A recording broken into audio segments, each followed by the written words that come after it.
Design and being creative, participating in that is part of the human experience.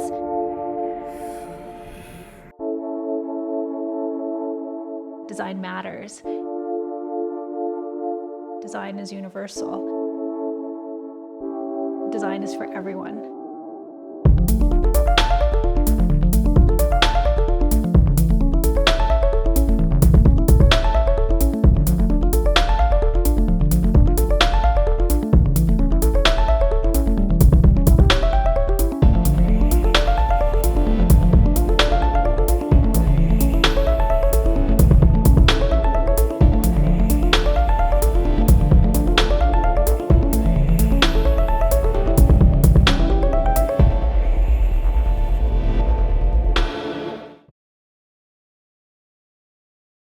I think that it's probably really difficult for any creative to walk into a space and not analyze the creative components that go behind the design. It's so relaxing, gets your brain. As I walk through spaces, I look for things that evoke an emotional response in me, things that, get me excited, or things that I feel like immediately connected to because it's something that resonates with my own personal taste or style. And so I think that, that's the thing about design that becomes so interesting, is that either you like it or you don't, and it's an immediate reaction.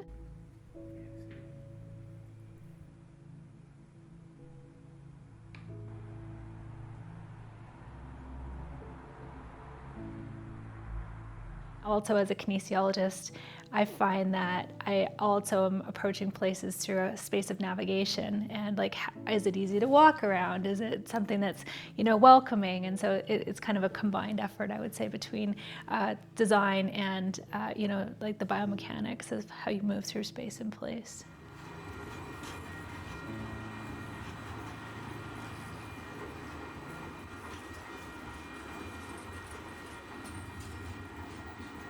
Been an intentional strategic pivot that the city of Calgary's actually done.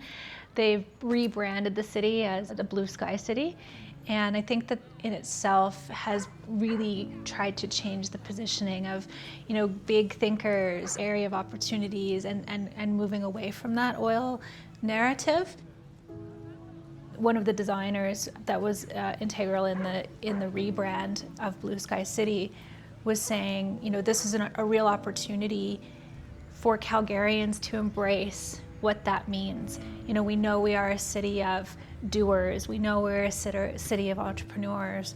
They really wanted to set that tone and then allow Calgarians to embrace it and really take hold and drive that vision forward in whatever way made sense for them. And I left that talk feeling incredibly inspired. And that's kind of the basis and the roots of Design Week. I was like, well, what do I feel is missing in this city? What is there that is this gap? What is the opportunity? And I felt like it was the right time and place. And I think speaking to time and place, like a critical mass makes a big difference as well. The face and the shape of our city is changing. We're having a lot more people coming here, creating families, creating businesses, creating a new life. And so I think that combination of a critical mass plus a changing of the branding of the city is really putting us in this very, very important moment in time as a young city.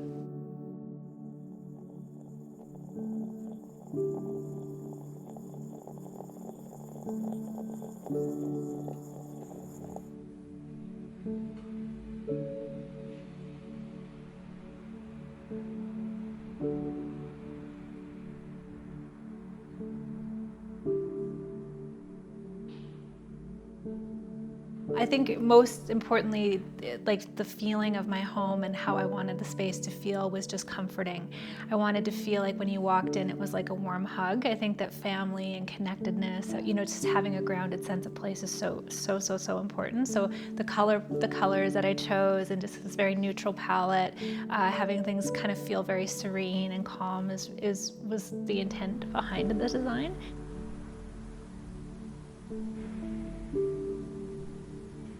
My studio, where I create a lot of my work and do my own kind of art, creative projects, is also really a place that I find I take a lot of comfort from.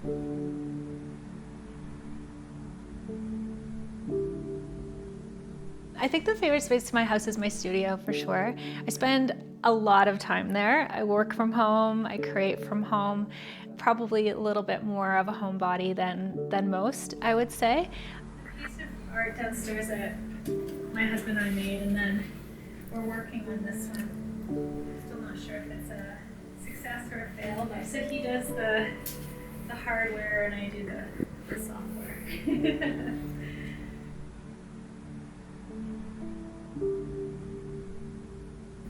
Keeps my hands busy, keeps me interested.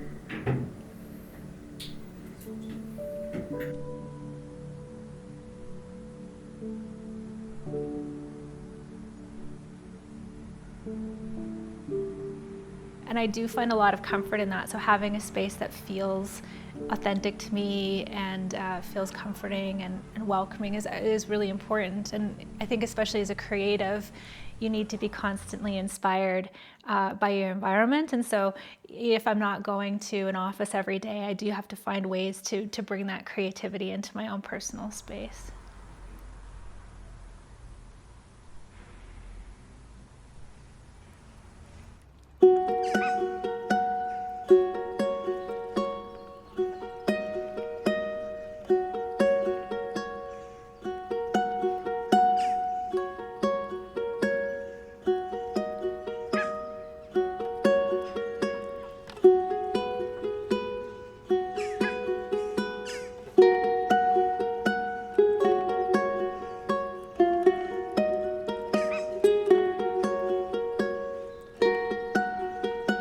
If you were a newcomer to Calgary, I would absolutely head downtown and start in the area that's been revitalized by the CMLC in St. Patrick's Island.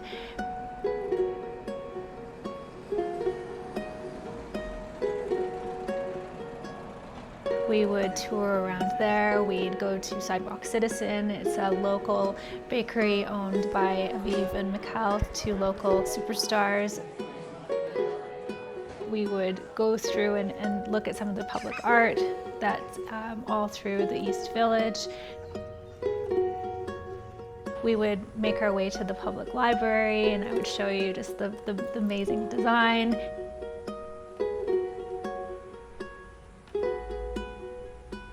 We'd kind of go on to the National Music Center. Probably I feel like that's an underappreciated piece of architectural genius. We would wander down a little bit further. We'd probably go to Plant, which is one of my favorite little stores.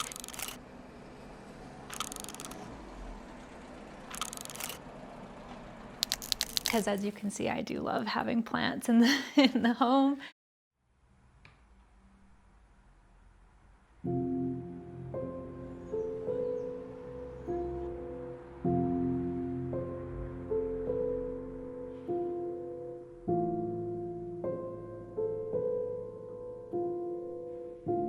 So there's actually a place in downtown Calgary called Century Gardens that is a really great example of design in motion or design that works, and the intentionality behind the design.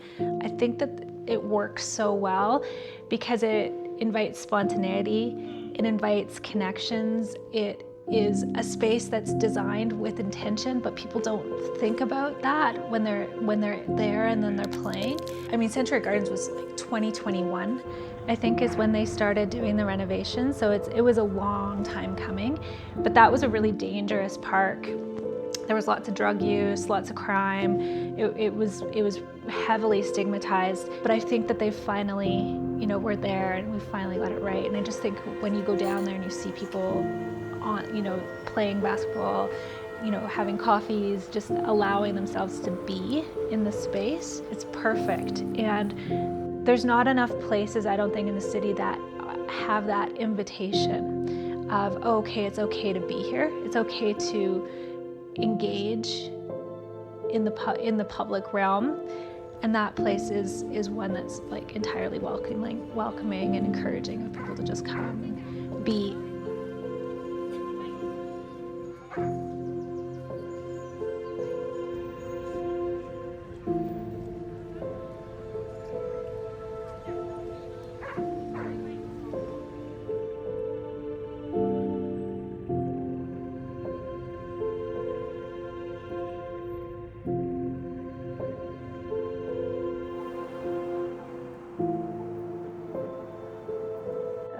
question of can spaces be designed for belonging has been a really big conversation for design and for architects, designers, urban planners, landscape designers in general. Is like, what does that mean?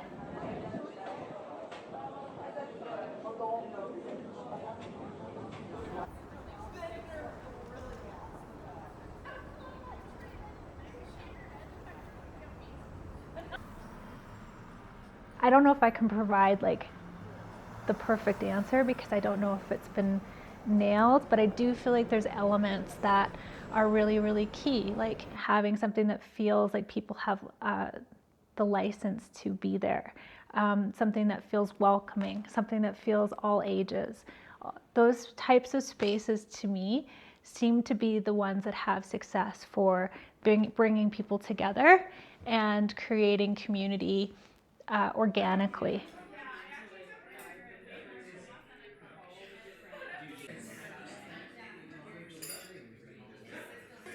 And very different things you're dealing with at two different ages, right?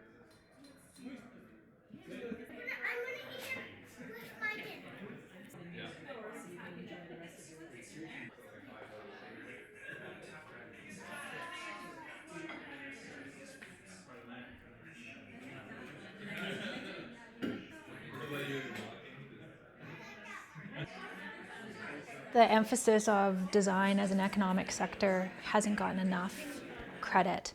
When you think cross-sectorally of the areas that design touches, it's the design of tech, it's the design of fashion, it's the design of film and sound, it's architecture, it's urban planning. Design thinking is everywhere, and that is the future that people are working toward in all kinds of corporate business and strategy. This is actually critical for the growth and the sustainability and the success of a city. And so trying to get them to see those end goalposts is what my work has been of late.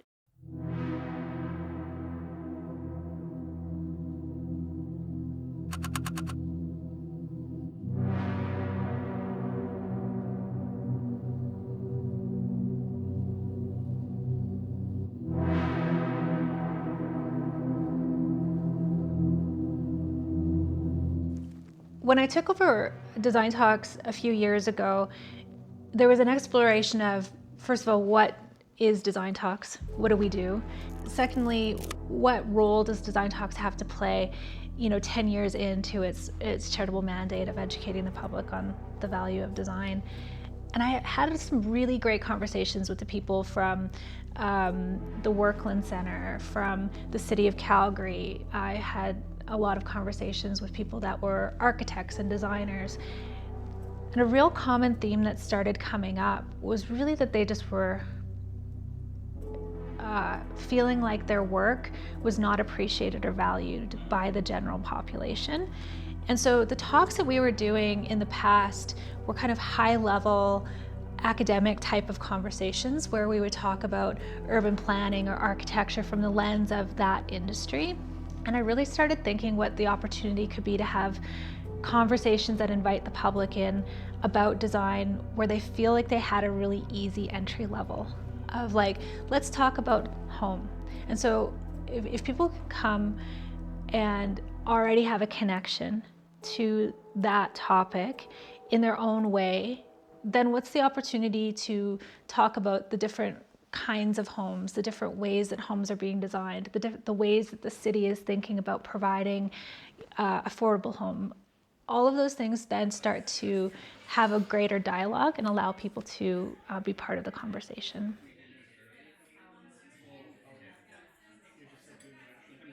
For Design Talks and Design Week, the question was how to separate them. I think that for myself, it was we need community within the industry and we need people talking cross-sectorally in design to begin with. That's kind of a starting point. And then once you have that community, we can then start to have a showcase for the public of the kind of the best and the brightest of design in the city, show the people what it is that they're doing, have tours of places that people maybe would never even known existed in the city, and By doing those types of things, it helps to provide context. It provides insight of like, oh, this is a designer in my city, and they can have a sense of civic pride. Like that to me is how people can connect a little bit stronger to their cities. And it really just starts with education.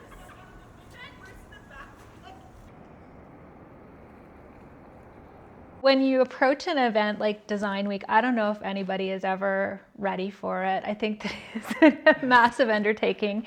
We called it our big audacious goal. At the very beginning, some of the best things that we did were brought together a variety of different people throughout the community to advise on, what it should look like, who should our audience be, how do we tackle it in our first year.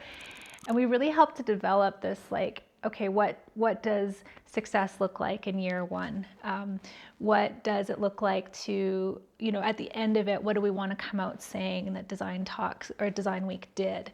And so having some of those very high level conversations at the very beginning helped to provide structure and framing around how we were going to develop it with an incredible team, a large group of volunteers who were super motivated, keen, wanting to help and participate, and we pulled it off. It was great.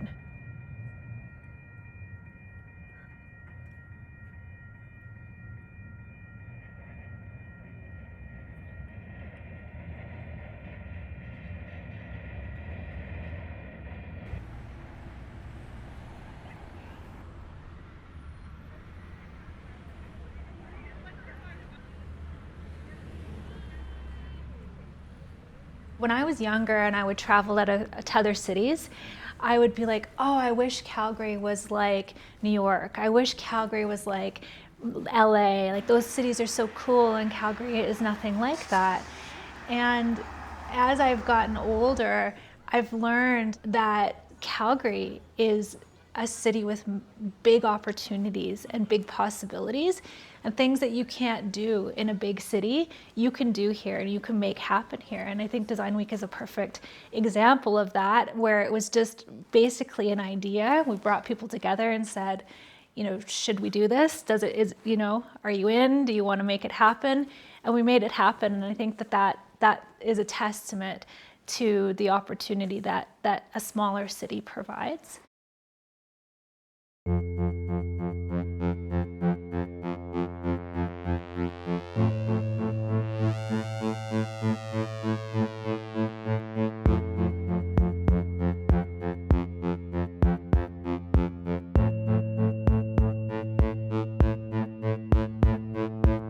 I feel like people are no longer connected to that sense of ability to make and create and kind of dream. So I'm trying to flip that script in our city. I'm trying to show people that design matters, that design is for everyone, that design is universal. And if that message can start getting across in Calgary, I feel like my work will be done. I'll feel very proud. I'm super passionate about Calgary. It's a city that's only going to keep rising.